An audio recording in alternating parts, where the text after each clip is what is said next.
विजय और माधव दोनों भाई पास के शहर से व्यापार करके अपने गांव मधुपुर लौट रहे थे। दिन ढल चुका था। रास्ते में हल्की ठंडी हवा चल रही थी। दोनों भाई विजय और माधव ने शहर में अपनी फसल बेचकर अच्छी कमाई की थी। शाम का समय था। आसमान में काले बादल छा रहे थे। उनके बैल अपनी मस्त चाल में धीरे धीरे चल रहे थे, जैसे उन्हें दुनिया की भाग दौड़ से कोई जल्दी ना हो। रास्ता लंबा था और चारों ओर खेतों की मिट्टी की सौंधी खुशबू फैली हुई थी। अरे माधव, देख तो क्या सुहावना मौसम हो गया है। हवा में मिट्टी की खुशबू कितनी प्यारी लग रही है ना। बिल्कुल भैया, और आज तो फसल भी अच्छे दामों में बिक गई। भगवान का लाख लाख शुक्र है, मेहनत रंग लाई। लेकिन देख माधव, बादल घिरते जा रहे हैं। लगता है बारिश होने वाली है। हाँ भैया, सच कह रहे हो। शहर का शोरगुल तो सिर दर्द कर देता है, लेकिन गांव की ये शांति मन को सुकून दे देती है। अब घर जाकर अम्मा को ये खुशखबरी सुनाएंगे, वो तो बहुत खुश होंगी। अचानक तेज हवा चलने लगी। पेड़ों के पत्ते सरसराने लगे और धूल उड़ने लगी। बैल भी बेचैन हो गए और रुक रुक कर चलने लगे। चलो थोड़ी रफ्तार बढ़ा लेते हैं, नहीं तो बीच रास्ते में भीग जाएंगे। अरे भीग भी गए तो क्या, बचपन याद आ जाएगा जब हम खेतों में बारिश में नाचते थे। हाँ, वो दिन भी क्या दिन थे। अब तो बस जिम्मेदारियां ही जिम्मेदारियां हैं। सही कहा तूने, लेकिन चाहे वक्त कितना भी बदल जाए, गांव की मिट्टी और इसकी खुशबू हमेशा अपनी लगती है। धीरे धीरे बारिश शुरू हुई और कुछ ही देर में तेज बूंदाबांदी होने लगी। दोनों भाई अपने सिर पर कपड़ा डालकर खामोशी से इधर उधर देखने लगे, कहीं शरण मिल जाए। लगता है ऊपर वाले ने आज खूब बरसने की ठान ली है। बैल बेचैन हैं, धीरे चलाना पड़ेगा। वो आगे कुछ रोशनी सी दिख रही है, शायद कोई घर या चौपाल हो। अगर वहीं तक पहुंच जाएं तो रुक सकते हैं। हाँ, मुझे भी दिख रही है। चलो उसी ओर बढ़ते हैं, पर जरा संभल कर। भैया, बैल बार बार रुक रहे हैं, कहीं कुछ महसूस तो नहीं कर रहे? जानवरों को तो पहले ही आभास हो जाता है ना। अरे माधव, तू भी ना, शायद बिजली की आवाज से घबरा गए होंगे। अब लौटने का भी तो रास्ता नहीं दिख रहा। चलो रोशनी तक पहुंचते हैं, शायद मदद मिल जाए। पता नहीं भैया, ये रास्ता कुछ जाना पहचाना नहीं लग रहा। उम्मीद है भैया, वरना ये इलाका डराने लगा है। डर मत, मैं हूं तेरे साथ। जो भी होगा साथ झेल लेंगे। रोशनी की दिशा में मुड़ती बैलगाड़ी की धूल अब पानी में बदल रही थी। मौसम की गूंगी सरगर्मी के बावजूद किसी अनजाने सुकून की हल्की सी अनुभूति मन में उजागर हो रही थी। वे बैलगाड़ी को रोशनी की ओर मोड़ते रहे। बारिश इतनी ज्यादा हो रही थी कि कच्चा रास्ता कीचड़ में बदल गया था और बैलों के पैर मिट्टी में धंसते जा रहे थे, जिस कारण बैल बड़ी मुश्किल से चल रहे थे। बहुत मशक्कत के बाद वे धीरे धीरे एक छोटे से गांव में पहुंचे। गांव छोटा था पर साफ सुथरा दिख रहा था। कुछ घरों से मध्यम रोशनी और धुआं निकल रहा था। गांव में घुसते ही दोनों भाइयों को एक बुजुर्ग आदमी दिखाई दिया, जो अपने घर के बाहर दरवाजे पर बैठा था और उसके बगल में एक लालटेन जली हुई थी। बुजुर्ग आदमी ने दोनों भाइयों को ध्यान से देखा और फिर धीरे धीरे मुस्कुराए। उस मुस्कान में एक अजीब सा रहस्य छिपा हुआ था। नमस्ते बाबा, हम पास के शहर से अपने गांव लौट रहे थे। अचानक रास्ते में बारिश आ गई तो यहाँ रुकना पड़ गया। अरे बेटा, कोई बात नहीं। ऐसी रातों में राहगीरों को आसरा देना ही तो इंसानियत है। अंदर आओ, भीग गए हो दोनों। धन्यवाद बाबा। रास्ता इतना कीचड़ भरा हो गया कि बैल भी थक गए हैं। लगा अब कहीं रुकने की जगह नहीं मिलेगी। हाँ, इस इलाके का मौसम बड़ा नटखट है। कभी चुप रहता है, कभी अचानक बरस पड़ता है। कुछ क्षणों तक वो यूं ही देखता रहा, फिर अचानक उठा और अपने घर की ओर मुड़ गया। उसने इशारे से दोनों भाइयों को भी अपने घर में रुकने के लिए कहा। घर काफी पुराना था, मगर साफ सुथरा और व्यवस्थित। दीवारें मिट्टी की थीं और छत खपरेल की, जिन पर बारिश की बूंदें मध्यम लय में गिरकर एक विचित्र संगीत सा रच रही थीं। भीतर एक लालटेन जल रही थी, जिसकी मध्यम रोशनी पूरे घर में एक रहस्यमयी माहौल बना रही थी। हवा में पुराने समय किसी नमी और मिट्टी की गंध तैर रही थी, जैसे ये घर अब भी अपने अतीत की यादों में सांस ले रहा हो। चलो आग के पास बैठ जाओ, बदन सुखा लो। आपका गांव बड़ा शांत है बाबा। बाहर से लगा जैसे यहाँ कोई रहता ही नहीं। रहता हूँ बेटा, मैं और कुछ पुराने लोग। बाकी तो सब अपने अपने भाग्य के साथ चले गए। चले गए मतलब गांव छोड़ दिया उन्होंने? कुछ ने गांव छोड़ा, कुछ को गांव ने छोड़ दिया। पर तुम लोग थके लग रहे हो, पहले गर्म पानी ले लो। लेकिन आपने कहा कि गांव ने छोड़ दिया, आपका मतलब क्या है? कुछ बातें वक्त आने पर ही समझ में आती हैं। फिलहाल तुम आराम कर लो, रात अभी लंबी है। बेटा, इस गांव की मिट्टी में कई कहानियां दबी हैं। जो यहाँ रहता है वो उन कहानियों का हिस्सा बन जाता है, चाहे वो चाहे या ना चाहे। लोग कहते हैं ये गांव बरसों पहले उजड़ गया था, लेकिन कुछ आत्माएं अब भी यहाँ भटकती हैं। मैं तो बस उनका पहरेदार हूँ, ताकि कोई अनजाना यहाँ भटक कर फंस न जाए। बाबा, आप ये कैसी बातें कर रहे हैं? आत्माएं, पहरेदार, ये सब तो सुनी सुनाई लगती हैं। भैया, मुझे तो डर लगने लगा है। बाहर बारिश के बीच वो अजीब सी सरसराहट सुनाई दे रही है, जैसे कोई घर के चारों ओर घूम रहा हो। घर के अंदर का वातावरण भी कुछ अलग था। वहां रखा फर्नीचर बहुत पुराना था, जैसे कई दशकों से उसी जगह पर हो। दीवारों पर टंगी तस्वीरें भी फीकी पड़ चुकी थीं, जिनमें बीते जमाने की झलक अब भी मौजूद थी। इतने में भीतर से बुजुर्ग आदमी की पत्नी बाहर आईं। वे भी उम्रदराज थीं, पर उनके चेहरे पर गजब की शांति थी। उन्होंने पुराने जमाने के कपड़े पहन रखे थे और उनकी धीमी चाल में एक अनकही गरिमा थी, जैसे वे किसी ऐसे दौर से आई हों जो अब बस यादों में रह गया है। देखो बेटा, ये मेरी धर्म पत्नी है, सुलोचना। उम्र के इस पड़ाव में भी घर आंगन को वैसे ही संभालती हैं जैसे पहले दिन संभालती थीं। ये घर हमारे पुरखों की निशानी है। बिजली यहाँ आई तो थी, पर हमने उसे अपनाया नहीं। इन लालटेनों की रोशनी में हमें अब भी वही सुकून मिलता है जो मशीनों की चमक में नहीं मिलता। वक्त बदल गया, पर हम नहीं बदले। शायद इसलिए ये घर अब भी अपने अतीत की सांसें लेता है। बाबा, ये घर और इसकी खुशबू कुछ अलग सी है।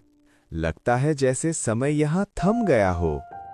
हाँ, और ये भी सोचने वाली बात है कि जब हर गांव में बिजली पहुंच चुकी है, तो ये गांव अब भी अंधेरे में क्यों डूबा है?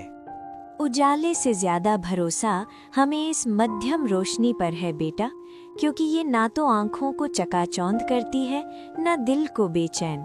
इस घर में जो भी ठहरता है उसे कुछ पल के लिए चैन मिल ही जाता है, चाहे वो कहीं से भी आया हो।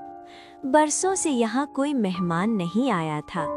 अच्छा लगा कि आज फिर किसी ने इस चौखट को पार किया। तुम दोनों को थकान होगी, मैं चूल्हे पर कुछ गर्म कर देती हूँ।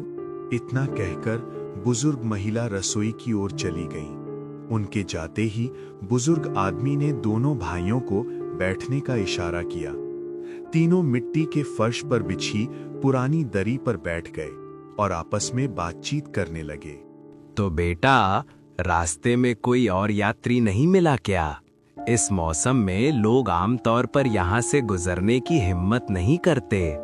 नहीं बाबा, पूरा रास्ता सुनसान था।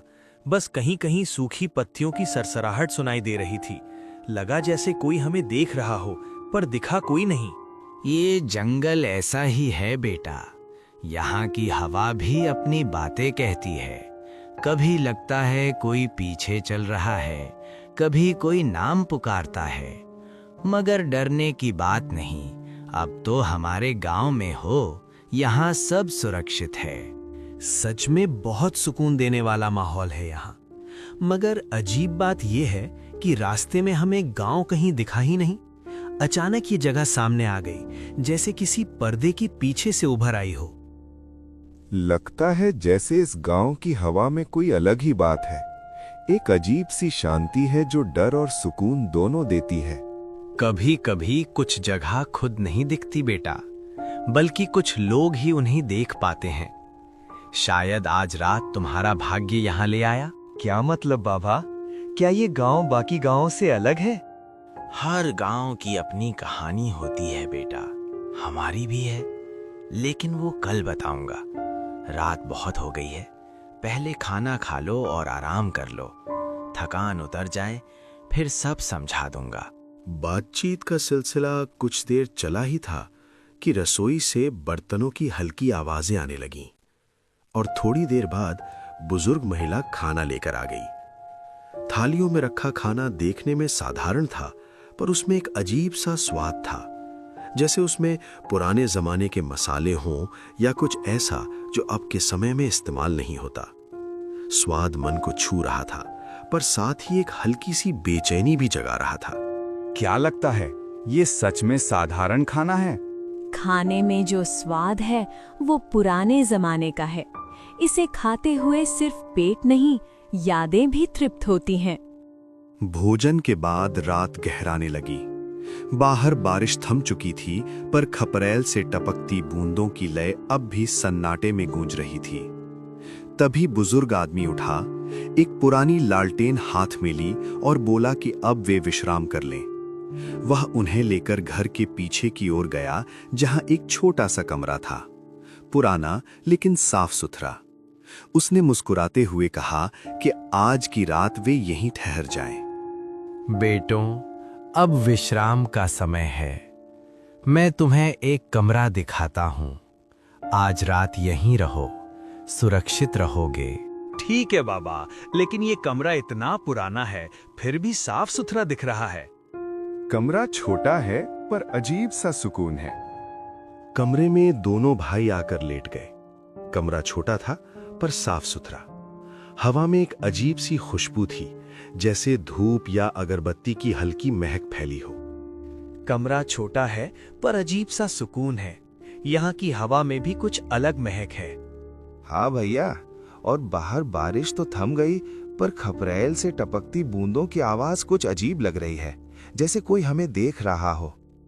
हाँ, मुझे भी लग रहा है कि यहाँ समय जैसे थोड़ा धीमा है।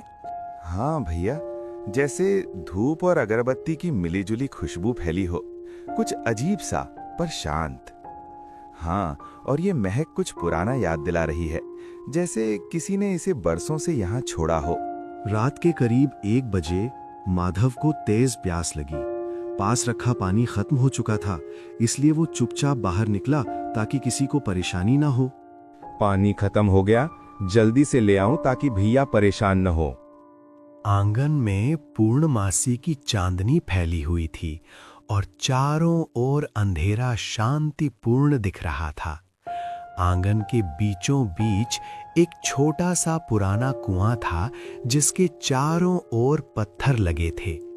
जब माधव ने कुएं में झांका और पानी निकालने की कोशिश की, तो कुएं के अंदर से अजीब सुनी आवाजें आईं, पहले धीमी फिर और साफ। हवा में अचानक एक ठंडी सिहरन दौड़ गई और चांद की रोशनी मानो एक पल के लिए घट गई। माधव ने फिर से ध्यान से सुना और उसके दिल की धड़कन तेज हो गई।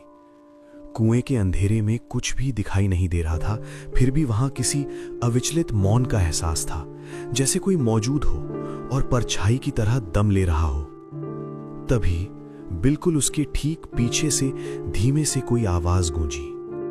ये रात, ये चांदनी, सब कुछ अपने हिसाब से बोलती है।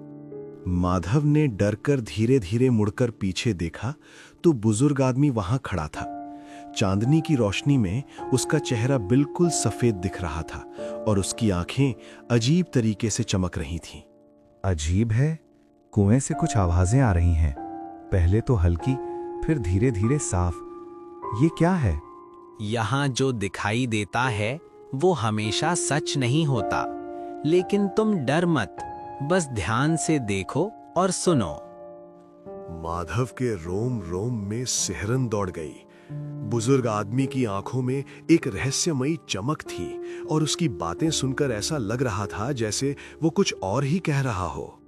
माधव तुरंत कमरे में लौट आया और बड़े भाई विजय को जगाने लगा। भैया, कुछ अजीब लग रहा है। आवाजें कुएं से आ रही हैं। हवा बहुत ठंडी हो गई है। मैं जल्दी पानी लेकर लौटता हूं। कुएं में कुछ भी दिखाई नहीं दे रहा। फिर भी लगता है कोई मौजूद है, जैसे कोई परछाई में छिपा हो और मुझे देख रहा हो। उसने विस्तार से बताया कि कुएं से आती आवाजें, बुजुर्ग आदमी का अजीब व्यवहार और उसकी डरावनी बातें सब कुछ बेहद असामान्य और भयभीत करने वाली थीं। ये सुनकर विजय का भी मन कांप उठा। उन्होंने धीरे धीरे अपना सामान बांधा और सावधानी पूर्वक कमरे से बाहर निकल गए। वे बिना पांव की आवाज किए धीरे धीरे अपने बैलों की ओर बढ़ने लगे। तभी अचानक बुजुर्ग आदमी वहां आ गया। बेटा, कहाँ जा रहे हो आप इस समय? बाबा, हम सब सुबह जल्दी गांव पहुंचने का सोच रहे थे। इतनी रात में? ये रास्ता अकेला सुरक्षित नहीं है। हम संभल कर जाएंगे बाबा। और देखते ही देखते गांव के सभी लोग भी वहां पहुंच गए। अजीब बात यह थी कि इतनी रात में गांव के सभी लोग कैसे जाग रहे थे। उनके चेहरे चांदनी में अजीब लग रहे थे, आंखें चमक रही थीं और उनके कपड़े बहुत पुराने और फटे हुए थे। तभी उनके बीच से एक आदमी बोला, अरे, तुम लोग हमारे मेहमान हो, लेकिन अब तुम्हें हमेशा के लिए इसी गांव में रहना पड़ेगा। अब तुम हमारे साथ यहाँ रहोगे। भागने की कोशिश मत करना, हम तुम्हें बुला रहे हैं और अब कोई रास्ता नहीं बचा। उसकी आवाज में अजीब सी खुशी थी। उसकी बातें सुनकर विजय और माधव की सांसें फूल गईं। उन्हें समझ में आ गया कि इस जगह पर कुछ बहुत बड़ी गड़बड़ी है। तुम हमारे साथ रहो। अब तुम्हारा यहाँ से निकलना आसान नहीं। जो यहाँ आता है वो हमेशा के लिए इसी जगह का हिस्सा बन जाता है। हाँ, ये हमारा नियम है। जो भी यहाँ आता है वह हमेशा के लिए यहाँ रुकता है। अब तुम भी हमारी तरह बनोगे। दोनों भाइयों ने एक दूसरे को देखा और तुरंत वहां से दौड़कर भागने लगे। दौड़ते हुए वे अपनी बैलगाड़ी के पास पहुंचे और तुरंत उस पर चढ़ गए। उन्होंने बैलों को तेजी से हाँकना शुरू किया। डर के मारे बैल भी तेजी से दौड़ने लगे। माधव ने पीछे मुड़कर देखा तो उसकी आत्मा कांप उठी। वे लोग उनका पीछा कर रहे थे, लेकिन जमीन पर नहीं, वे हवा में तैर रहे थे। उनके पैर जमीन को छू भी नहीं रहे थे। बैल खतरनाक खतरे को भांपकर बिना रुके तेजी से दौड़ते रहे। पीछे से गांव वालों की अजीब सी आवाजें आ रही थीं, जो रोंगटे खड़े कर देने वाली थीं। वे पूरी रात भागते रहे। जब सुबह हुई तो काफी दूर निकल आए। सूरज निकलते ही उन्होंने एक असली सामान्य गांव देखा, जहां लोग अपने रोजमर्रा के कामों में व्यस्त थे। उन्होंने बैलगाड़ी रोकी और पास की चाय की दुकान पर गए, जहां कुछ लोग पहले से बैठे थे। तभी उन्होंने पास के गांव के बारे में उनसे पूछना शुरू किया। माधव, लगता है हम सच में बच गए। देख, ये गांव बिल्कुल सामान्य है। लोग रोजमर्रा के काम में व्यस्त हैं। अगर थोड़ी देर भी हम अटकते तो पता नहीं क्या होता। शायद हम हमेशा के लिए वहीं उसी गांव में रह जाते और कभी भी अपने गांव नहीं लौट पाते। क्या आप दक्षिण दिशा में एक गांव के बारे में जानते हैं? कल रात हम वहां रुके थे। हमें वहां बड़े आदर से स्वागत मिला और खाना भी खिलाया गया। लेकिन सच बताऊं तो उनकी बातें बहुत ही अजीब लग रही थी। हमें अपनी जान बचाकर भागना पड़ा। वहां कुछ लोग हमारे पीछे दौड़ रहे थे। हम अब समझना चाहते हैं कि उस गांव का क्या रहस्य है। क्या आप हमें इसके बारे में बता सकते हैं? उनकी बातें सुनकर गांव के ही एक बुजुर्ग ने ध्यान से उनकी ओर देखा और आश्चर्य व्यक्त करते हुए उनसे पूछा। हाँ बेटा, मैं जानता हूँ उस गांव के बारे में। सच कहूँ तो वह गांव श्रापित है। पहले भी वहां कई लोग गए, लेकिन वापस नहीं लौटे। सारे लोग रहस्यमयी ढंग से गायब हो गए और मर चुके हैं। वह गांव अब हमेशा के लिए सुनसान है। जो भी अजनबी वहां रुकने के लिए बाध्य होता है वह कभी वापस नहीं आता।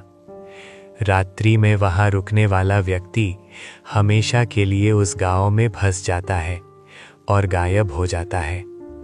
इसीलिए तुम दोनों भागकर सुरक्षित रह गए। ये सच में एक बड़ा चमत्कार है कि तुम बच पाए। देख रहे हो माधव, अब सब कुछ समझ में आ गया। चलो चाय पी लेते हैं और जल्दी यहाँ से निकलते हैं।